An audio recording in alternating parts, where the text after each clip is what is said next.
Hello all. Welcome back to my channel Jyothi Jeevanam. అందరు ఎలా ఉన్నారు? నేనైతే చాలా చాలా బాగున్నానండి. మీరందరూ కూడా బాగుండాలని కోరుకుంటున్నా. అయితే మన ఛానల్ రీసెంట్గా 17K సబ్స్క్రైబర్స్కి క్లోజ్గా ఉన్నారు. సో నేనైతే చాలా హ్యాపీగా ఫీల్ అవుతున్నా. నన్ను సపోర్ట్ చేసిన వాళ్ళందరికీ చాలా థ్యాంక్స్ అండి.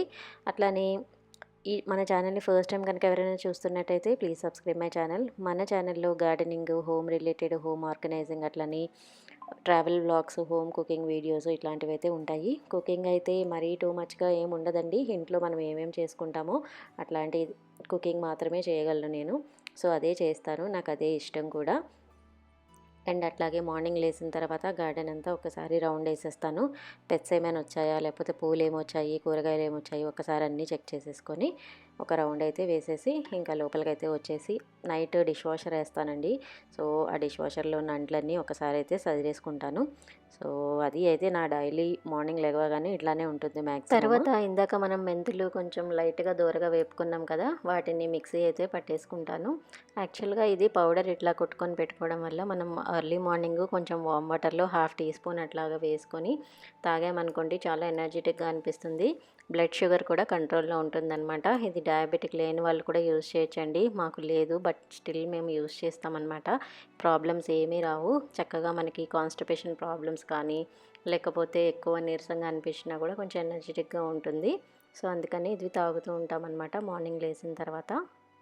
మార్నింగ్ లేవగానే కాఫీ, టీస్ అవాయిడ్ చేసేసి ఇట్లాగా వామ్ వాటర్తో మీరు ఏదైనా పౌడర్ చేసుకొని పెట్టుకొని తాగారనుకోండి, మీకు డే అంతా రిఫ్రెషింగ్గా అనిపిస్తుంది. నేనైతే మెంతులు తీసుకుంటాను. కొంతమంది ధనియాలు, జీరా పౌడర్ కూడా కొట్టుకొని పెట్టుకుంటారండి, అది కూడా తాగొచ్చు. మనకి ఏది సెట్ అవుతుందో అది తాగినా కూడా ఏం ప్రాబ్లం ఉండదు. హనీ విత్ లెమన్ కూడా ట్రై చేయండి, అది కూడా ఫైన్. థర్స్డే నేను మార్నింగ్ క్లీనింగ్ చేసేసుకుంటానండి పూజ రూమ్ అంతా. ఎందుకంటే ఫ్రైడేకి మనకి హడావిడి లేకుండా ఉంటుంది. యాక్చువల్గా కొంచెం ఎక్కువ రోజులైందనమాట పూజ రూమ్ క్లీన్ చేయక. సో అందుకని కొంచెం మెస్సీగా ఉంది. కింద కబోర్డ్స్ కూడా క్లీన్ చేయాలండి, ఆర్గనైజ్డ్గా లేదు. ఆర్గనైజ్డ్గా ఎంత పెట్టినా కూడా మనం హడావిడిగా చేసినప్పుడు ఏమవుతుందంటే అటు ఇటు అవుతుంది కదా. సో అవన్నీ క్లీన్ చేసి అయితే పెట్టేసుకుంటున్నాం. యాక్చువల్గా మాది పూజ రూమ్ అనేది పైన ఉంటుందండి. సో నేను అవన్నీ పూజ సామాన్లన్నీ కిందకి తీసుకెళ్ళి తోమేసి మళ్ళీ పైకి తీసుకొస్తూ ఉంటానన్నమాట. యాక్చువల్గా ఇది కొంచెం పని అని నాకు ముందే తెలుసు, బట్ లిఫ్ట్ ప్లానింగ్ ముందే ఉంది కాబట్టి ఇట్లాగా ప్రిఫర్ చేశాను. కొంతమంది మ్యాక్సిమం ఏంటంటే వంటగదిలోనే పెట్టుకుంటూ ఉంటారు. నాన్ వెజిటేరియన్ ఉంటే కొంచెం ఇబ్బందికరంగా ఉంటుంది కదా. సో అందుకని మేము ఇంకా పైన ప్రిఫర్ చేసాము. అంతకన్నా రీజన్ వేరేది ఏం లేదండి పైన పెట్టడానికి. సో మీరు కనుక ఎవరైనా విల్లా కన్స్ట్రక్ట్ చేసుకుంటున్నారు కొత్తగా అంటే కనుక నన్ను అడిగితే కిందే ఉండటం బెటర్ అని నా ఫీలింగ్. బ్రాస్ ఐటమ్స్ ఎలా క్లీన్ చేయాలో ఇంతకుముందు వీడియోలో నేను ఒక షార్ట్లో పోస్ట్ చేసినట్టున్నానండి. సో ఏం లేదు, చాలా సింపుల్ అండి. ఒక పెద్ద వెజల్ ఏదైనా తీసుకొని దాంట్లో కొంచెం 3/4 వరకు వాటర్ అయితే నింపేసుకొని దాంట్లో ఒక నిమ్మకాయ అట్లనే బేకింగ్ సోడా వేసుకొని ఈ సామాన్లన్నీ ఒక్కసారి కొంచెం సేపు నానబెట్టారనుకోండి, దానికి జిడ్డు అలాంటివి ఏమైనా ఉంటే వచ్చేస్తాయన్నమాట. తర్వాత మీరు సబీనా పౌడర్ ఉంటుంది కదా, దాంతో చక్కగా క్లీన్ చేసేసారంటే బాగా తెల్లగా వచ్చేస్తుంది. కాసేపు వేడి నీళ్ళల్లో వేసేసిన తర్వాత దించేసుకొని కొంచెం సబీనా పౌడర్ వేసుకొని మీరు చక్కగా నిమ్మకాయ ఉంటుంది కదా, దాంతో రుద్దేశారంటే బాగా వచ్చేస్తాయి, తలతల మెరిసిపోతుంది. చాలా ఈజీ అండి బ్రాస్ ఐటమ్స్ క్లీన్ చేసుకోవడం. ఎక్కువ కష్టపడుతూ ఉంటారు కొంతమంది, అంత అవసరమే లేదు.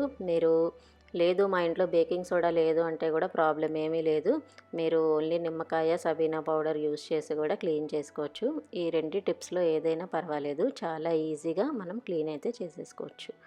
సో ఇవన్నీ క్లీన్ చేసుకున్నాక నేను ఏం చేస్తానంటే వాటర్తో క్లీన్ చేసేసి నెక్స్ట్ క్లాత్తో తుడిచేసుకొని కాసేపు ఎండలో పెట్టేస్తాను. లేదు ఎండ లేదు అంటే కనుక క్లాత్తో శుభ్రంగా తుడిచేసేసి మనకి వాటర్ చుక్కలు అనేవి లేకుండా చేసుకోవాలి, లేకపోతే మచ్చలు మచ్చల కింద ఉంటుందండి, మళ్ళీ చూడటానికి బాగోదు, క్లీన్ చేసిన ఫీలింగే ఉండదు అసలు.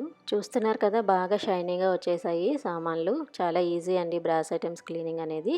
తర్వాత నేను ఇవన్నీ పైకి మళ్ళీ తీసుకెళ్ళిపోతాను. లిఫ్ట్లో పెట్టేసి ఒకేసారి పైకి వెళ్ళిపోతాము. చూస్తున్నారా మా ర్యాంబో అయితే నా వెనకాలే ఉంటాడండి. నేను లిఫ్ట్ 1 అని ప్రెస్ చేయగానే చూసారా బైక్ ఎలా వచ్చేస్తాడో, నిదానంగా వచ్చేస్తాడనమాట. మనం ఎక్కడుంటే అక్కడే ఉండాలి వాడు. సో డాగ్స్ అన్నీ మ్యాక్సిమం అలానే ఉంటాయి కదా. సో చూస్తున్నారు కదా, నేను పైకొచ్చేలోపు వాడొచ్చేస్తాడండి. కిందకెళ్ళేలోపు కిందకొచ్చేస్తాడు. ఆ లిఫ్ట్ సౌండ్ కూడా వింటూ ఉంటే ఒక్కొక్కసారి అరుస్తాడు. ఏంటి ఇది మిషన్ అని చెప్పి. అవి సౌండ్ వస్తూ ఉంటది కదా లిఫ్ట్‌ది. సో ఏదో సౌండ్ అనుకోని కొంచెం భయపడుతూ ఉంటాడు. నెక్స్ట్ పైకి తీసుకొచ్చేసా సామాన్లన్నీ. తీసుకొచ్చేసేసి ఇంకొక్కొక్కటి పెట్టేస్తున్నా అండి. కొంచెం ప్లాట్‌ఫామ్స్ అవి కూడా క్లీన్ చేయాలి. సో అన్నీ ఒక్కసారి తీసి ఫాస్ట్‌గా అయితే పెట్టేసా. పూజ రూము మనకి ప్లాట్‌ఫామ్స్ ఎట్లా ఉండాలి అంటే కొంచెం డార్క్ కలర్స్ ఉంటే బెటర్ అండి. మేమైతే గ్రానైట్ ప్రిఫర్ చేసాము. మార్బుల్ కూడా వేసుకోవచ్చు. బట్ లైట్ కలర్ అనేసరికి మనం ధూపాలు, దీపము అలాంటివి ఉంటాయి గదా! సో వాటి వేడి వల్ల అవి కలర్ చేంజ్ అవుతూ ఉంటుందనమాట. సో అందుకని కొంచెం డార్క్ కలర్స్ ప్రిఫర్ చేస్తూ ఉంటే ఏంటంటే బాగా అనిపిస్తది. సో ఓవర్ టైమ్ కూడా మనకి కలర్ అనేది అంతగా చేంజ్ అవ్వదు. అట్లానే కింద కబోర్డ్స్ కూడా ఒక్కొక్కటి తీసేసి నేను అన్నీ రీఆర్గనైజ్ అయితే చేసేసానండి. ఫస్ట్ మనం అన్నీ తీసేసుకొని ఒకసారి కోలిన్‌తో తుడిచేసుకొని మళ్ళీ రీఆర్గనైజ్ అయితే చేసేసుకుంటూ ఉంటాననమాట. సో అన్నీ చాలా మెస్సీగా అయిపోయింది. సో అన్నీ ఒక్కొక్కటి తీసేసి మొత్తం రీఆర్గనైజ్ అయితే చేసేసా. సో మధ్యలో కబోర్డ్‌లో ఏంటంటే నేను హ్యాండీగా ఉండటానికి దీప నైవేద్యాలు అంటారు కదా! ధూపానికి ఏమేమి కావాలి మనకి సాంబ్రాణి, అలాగే దీపానికి ఒత్తులు, నూనె, అగ్గిపెట్టి కావాలి. అట్లానే కర్పూరం లాస్ట్‌లో ఇస్తాం కాబట్టి సో కర్పూరం ఒకటి పెట్టుకుంటాను. పసుపు, కుంకుమ, అక్షతలు అట్లాగే నైవేద్యానికి పటికి గానీ, బెల్లం కానీ పెట్టుకుంటాను. లేకపోతే అటుకులైనా పెట్టుకుంటా. సో ఇట్లాగా ఆర్గనైజ్డ్‌గా పెట్టుకున్నామనుకోండి నీట్‌గా అనిపిస్తుంది. సో ఫైనల్లీ నేను ఇట్లాగా మొత్తం తుడిచేసుకొని ఇంకా నీట్‌గా చేసేసుకున్నాననమాట. ఫైనల్‌గా పూజ గదంతా సదిరేసుకొని నెక్స్ట్ రోజైతే ఇట్లా పూజ చేసేసుకున్నాను. ఎట్లా అనిపించిందండి? నచ్చితే లైక్, షేర్ అండ్ సబ్స్క్రైబ్. అట్లాగే కామెంట్ కూడా పెట్టండి. మీకు కంటెంట్ నచ్చుతుందో లేదో నాకు అస్సలు తెలియట్లేదు. Please comment. అట్లాగే మన ఛానల్‌ని ఎవరైనా కొత్తగా చూస్తున్నట్టయితే సబ్స్క్రైబ్ చేసుకోండి. Thanks for watching my channel.